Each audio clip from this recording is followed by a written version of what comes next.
Hey guys, welcome back to another manga review video. Today we have a Regressor Tale of Cultivation, Korean Manhwa, currently 23 chapters. The genres are action, adventure, fantasy, Manhwa, seinen. Sorry, forgot to delete the first line. Action, adventure, cultivation, fantasy, Manhwa, martial arts, movement, and tragedy. I'm not gonna lie, guys. I have found, I have found, I have found Geek Fiction.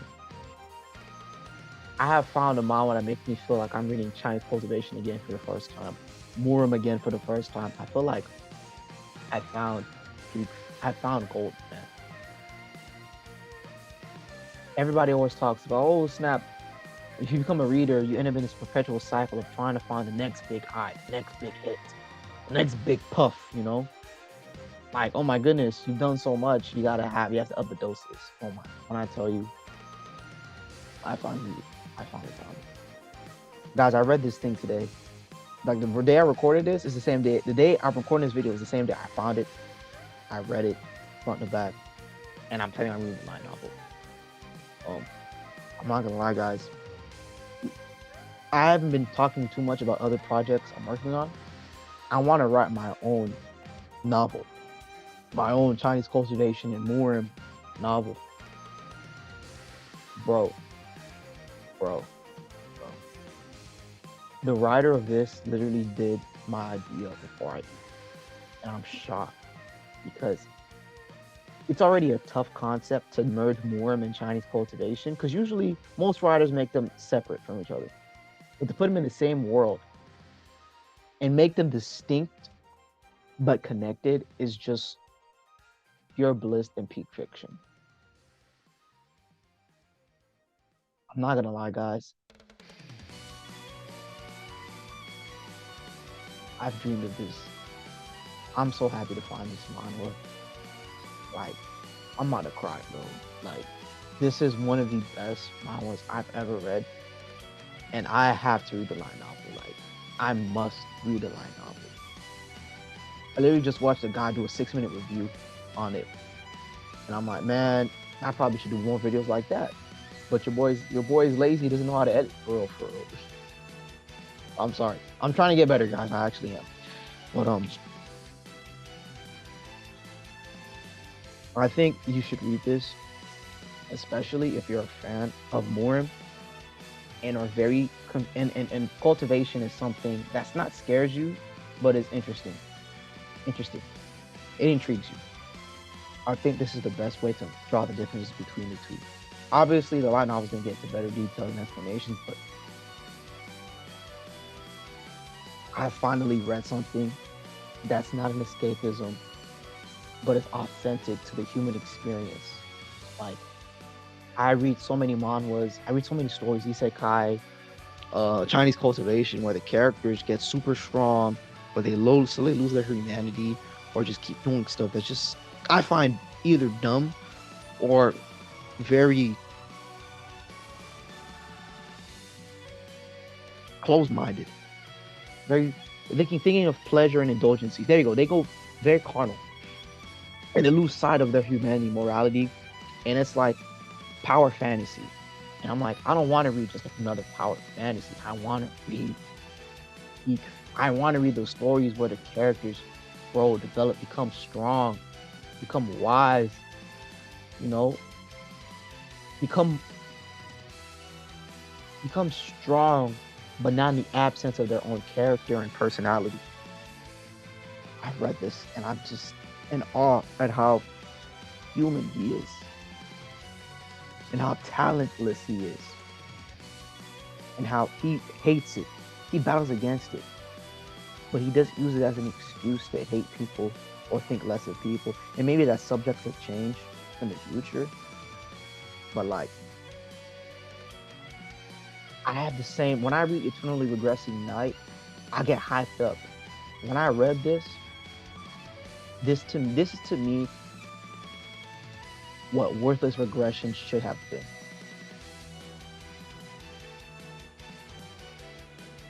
And maybe it's just because worthless regression's update schedule is absolutely dog water. because it's a manhwa, and maybe I should read the light novel. Honestly speaking, I'm just like, man, so much of it, so much of how talentless he is. You can see it every single chapter. It's another wall. It's another thing he has to go through. It just goes to show you it like, and I keep seeing it everywhere. Average people who read these power fantasies, these fictional stories, think they'll be super busted. Like I said, like this. So many people think if they go to these fictional worlds, they're gonna be English. They think they're gonna be a everybody thinks they're gonna be a winner. If you're an average guy, average or everyday person, or or quote unquote a loser, if you're not a winner in this world, what makes you think you're gonna be anybody special in these other worlds? You're not rich. You're not a nepo baby. You haven't achieved anything special or cool, and you're not Bruce Lee or Jackie Chan or a supreme talented athlete. What makes you think you're gonna be anybody? And I say that not to insult, be like, if you work an everyday job, working a 9 to 5, like you're not a 6 figure earner or somebody's really special. Like most people, they come to these worlds, they're not gonna be anything. And it's how humanizing that is, and that's what makes it a tragedy. At how talentless he is, how weak he is, how powerless he is to change anything. I know I'm yapping, but like, man, I love this manga so much because it's like this manga is speaking to my Chinese cultivation side. I'm a super fan of that side, but not throwing away freaking quality for quantity. But yeah, let's get to the panels. I'm recording super late. Maybe that's why my voice sounds a little tired. I'm exhausted. I got a long day tomorrow. But yeah, let's see the panels. As always, gentlemen, as always, is it a spoiler if you don't know the context? Let's get into this. Got the kaiju, got the cover of the Sumchiya novel, sorry, English. And I just want to show this panel. Basically, the panel's talking about some strongest of the fittest, cultivators becoming strong, find these crazy creatures, and you got to be talented or powerful to even coexist in this world. And literally, that's literally what it is, coexist. The first chapter makes it very clear. If you're not someone with a fortuitous encounter or a fortunate encounter, plot armor, you suck. I throw another kaiju, some combat, first regression. I brought this in here because it makes me think of Ouroboros, the snake that keeps consuming his own tail. And I wonder if that's like either just a design thing or something that's going to be come into play with the story. I don't know. I got to read the light novel. But yeah, let's get to the rubric. And we're just going to jump straight into the numbers. I'm not going to lie. Guys, the rubric, no reading 71, rubric limited reading 87. It got 100. I think it's the best. I think if you like norm, if you like Chinese cultivation, if you like the action, I think this is the best of both worlds in telling a story and good action. I was drawn in, like first chapter, I was like, whoa, what's going on? And then I kept reading and reading and reading, and I was stuck. When I tell you guys, this is one of the best written novels I've read. Like, I don't know what it is. I've been coming across these comments, and it gets me thinking about pacing. And what is a good story? What a good adaptation? What is it? What is a good adaptation? What is a good adaptation? And I'm like, it's when I read the dialogue, when I see there's no chapter wasted. There's no dialogue box wasted. If my time is not wasted, it's a good story. And that's how I feel about this. The dialogue isn't wasted. The world building isn't wasted. The character, when I tell you, I put the characters at 20 because if you've read enough cultivation and more, you know a lot of characters are very, very eccentric. But it makes sense because everybody's literally insane. There's no other way to put it. Everybody's insane, right? But just gotta see more. Like, I was this close to making world building a 20, but I said, no, I can't make it a 20 because the adaptation doesn't explain enough details of why powers work the way they do. There's literally a guy a guy in the comments that literally explains some of it. I mean, I already know this stuff. I've read too much, but yeah. Um,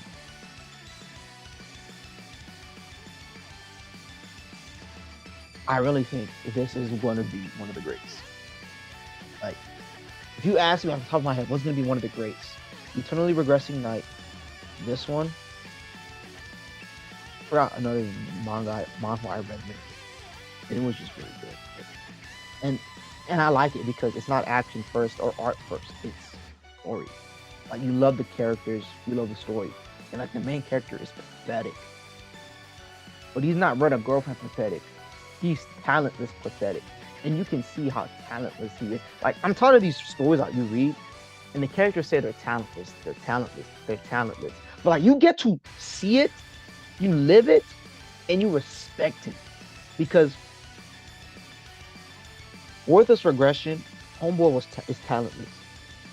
But like I think he's reaching a point with the story that like you the only thing worthless about him is the title. Like he's reaching a point where his man's so broken. I'm just like he's getting stronger and stronger. I'm just like, bro.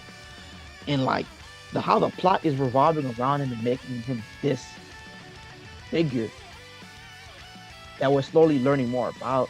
I'm just like, man, were you really worthless, or were you just born this way in order to be used and to only be used and say about the plot? Like, I'm just yapping now. I'm distracted. Like, but I really, when I read these characters and see them when I see someone who's worthless, I don't want to ever forget where they come from or see where they come from, be it after just a background, a side effect, and I want to actually remember.